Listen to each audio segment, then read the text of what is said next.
Hi, and welcome to another episode of Hot Takes with me, the Silver Fox. There is a rising tide of anti-green sentiment running through the SNP at the moment, led most notoriously, of course, by Fergus Ewing, who calls for the Butte House Agreement to be torn up. He, of course, was the only MSP from the SNP to not vote for Lorna Slater in a recent vote of confidence, for which he is yet to be punished, although it is thought that the punishment will be quite harsh. He'll wear that, of course, as a badge of honour. But it's not likely to happen anytime soon, as they're all off to see the memorial service for Winnie Ewing today. However, not only is Fergus Ewing and a few backbenchers sort of feeling anti-green, so is someone who is no longer in the SNP. That, of course, would be Angus MacNeil. He was obviously suspended for 7 days, refused to go back, has now had an indefinite suspension. But he is claiming, quite rightly I think, that the Greens are damaging to the SNP. They are now seen as a liability and that need to be cast off. Now, whatever your political background, I think everyone can see that this is the case. It's just those of us who aren't supporting the SNP are thinking, it's great, isn't it? But even within the SNP, they're starting to see it now. And Angus MacNeil has said that this is the case. And it is very odd for the words to come out of my mouth. But, you know, I'm going to say them anyway. Angus MacNeil is right. Unbelievable. How can we be agreeing? Anyway, he is right, of course. And we're going to take a look at this article to see why he's right. And basically, I don't believe I'm saying it, but I agree with Angus MacNeil. Oh, the world. It'll be raining fish next. Anyway, here goes. Right, now this is a bit of a lengthy piece, so I'm only going to sort of address a couple of little bits within it, but I want to get down to where he's talking about the Greens. But Angus MacNeil, Greens are damaging the SNP's ability to govern. And he's quite right, he really is. And it is all to say it, but anyway, Angus MacNeil breezes in with the air of a man who's just been told his condition isn't terminal. But I think it probably is. I don't think he's going to be invited back into the SNP anytime soon. And he may well be facing deselection back home.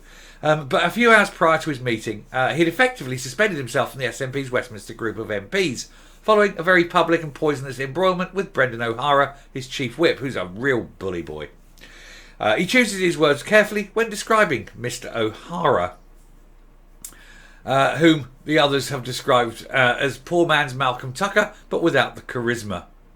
After all, they've been political confreres for 8 years, and the MP for Naheil and Ananias has fond memories of their shared endeavours. But that was before he began coming a bit of a Jeremy Hunt, to use one of Mr. MacNeil's terms.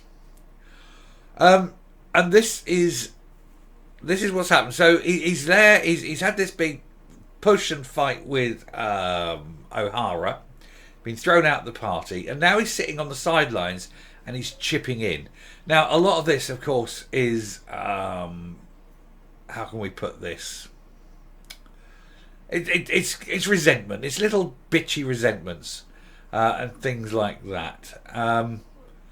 But He's gonna be keep fighting from the side. Snip, snip, snipping. It is. That's what it is. It's a series of snips.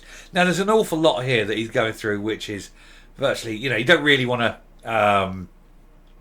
talk about, because it's all him going on about, I want this idea for independence, I want that idea for independence. A lot of it's just him pushing for independence, which seems to be a bit of an obsession with him. But that's been covered before. We're not fussed with that. But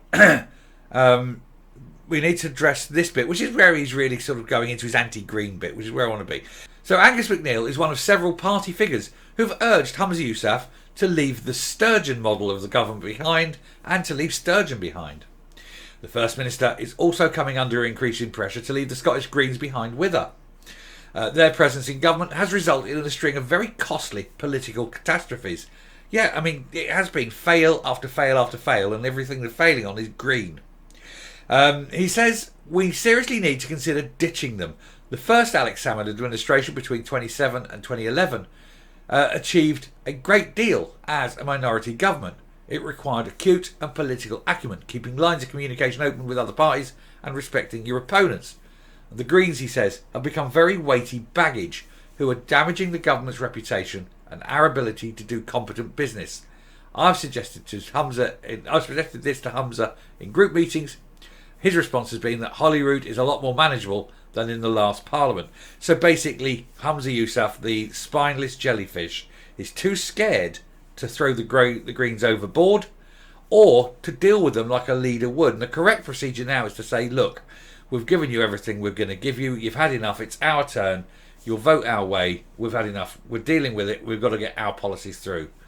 If you don't like it, please feel free to walk. Don't let the door hit you on the backside on the way out. They won't walk. Anyone would know this. They won't walk. They've got their little fingers, their tendrils, into power, and they don't want to give that up. His trenchant criticism of the party, as expected, has led him to being suspended officially once more. Yet he seems sanguine about the flames of SNP righteousness licking about him. Well, the thing is, he may not be selected.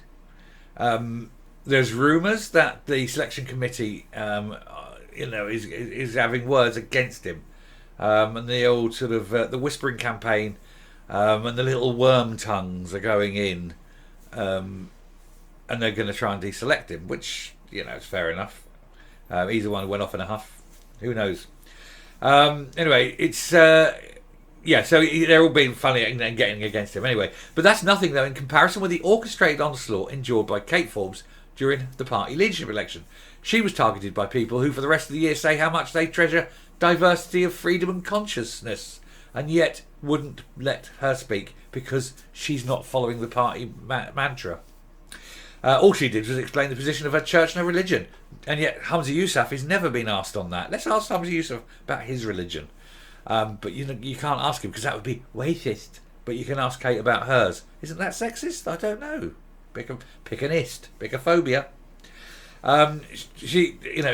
He was saying, are we really saying that people of faith can't hold high office unless they bow to a sort of state-approved version of their faith? That's what they do in China and Russia. He wants to fight for the SNP at the next Westminster election, but is unperturbed at the prospect of standing as an independent. He knows too that if the SNP were to put up their own approved candidate, it would virtually hand his seat to the Scottish Labour. Good, do it. If they stand a candidate against me, it would confirm they were more interested in vendettas and point scoring than promoting independence. That's his way of saying, please don't put a candidate up against me. Please take me back, begging for acceptance. Sad man. Sad man, sad policies. Anyway, I'm going to round off and come up and finish this video. I do think his days in the SNP are done. I think he is now going to have to be an independent. I can't see any way back for him. But he is right about breaking the Butte-Alex agreement. The Greens are, total election losers. They, for some reason, and I don't know why, Sturgeon, accepted the Greens' help to try and get policies through.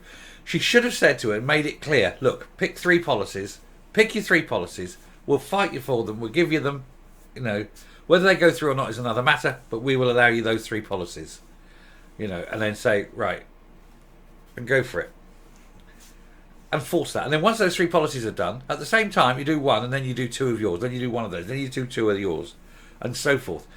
That's what she should have agreed to. Instead, she's basically gone, look, I tell you what, you're a tiny party. Why don't you run the government of Scotland? Because that's effectively what's happening. Every single policy is a Green policy. And they can't do anything without making sure that the Greens are happy about it. That's not a way to run a country. You've got to tell the Greens to sod off. Otherwise, nothing gets done. And you can see the result. 2.5 years. And look what's achieved. Nothing. Everything, in fact, has got worse. And will continue to do so. Because you're not concentrating on your day job. Too busy appeasing the Greens. And we know appeasement doesn't work. We remember Neville Chamberlain with his piece of paper. And that's what effectively Humza Yousaf's got. A little piece of paper. The SNP manifesto. It's useful when he just takes himself to the toilet, isn't it? Because that's about all it's used for. Anyway, I shall stop there. Thank you very much for watching. If you like what you're seeing here on the channel, please hit the subscribe button, ring the bell, leave a like, leave a comment, please share the video. And until next time, stay safe, stay well, and remember, not one of them has got a clue what they're doing, None of them. Vote independent every time, but not Angus MacNeil. Every other independent. Throw them all out. Bye.